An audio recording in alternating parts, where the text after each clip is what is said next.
ఆ శ్రీహరి సమస్త మునిశ్రేష్ఠులు వర్ణించిన విధంగా చిరునవ్వులు చిందే ప్రసన్న ముఖ పద్మంతో విరాజిల్లుతున్నాడు. ప్రేమతో ఆర్ద్రమైన చూపులతో ఆయన తన భక్తుల హృదయ గుహలే నివాసంగా గలవాడు. సమస్త యోగి శ్రేష్ఠులు ఆయనను సేవిస్తూ ఉంటారు. సజ్జనులను ఆయన రక్షిస్తాడు. 14 భువనాలకు శిరోరత్నమై మహామహిమతో అతిశయించే వైకుంఠాన్ని ఆయన నివసించి అలంకరిస్తుంటాడు. అట్టి సమస్త జగత్తులకు గురువైన సర్వేశ్వరేశ్వరుడు ఆ సనకాది మునీశ్వరుల కడకు నడిచి వచ్చాడు.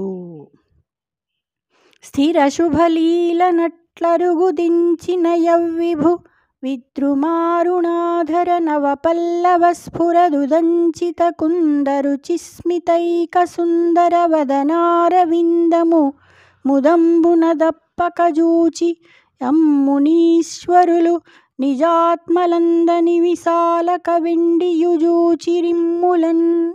స్థిరమైన మంగళకర విలాసంతో దయచేసిన ఆయన ముఖపద్మం పవడం వలె ఎర్రని క్రొంజిగురు వంటి పెదవితో దానిపైన మల్లెల తెల్లదనం వలె విలసిల్లుతున్న చిరునవ్వుతో మనోహరంగా ఉంది.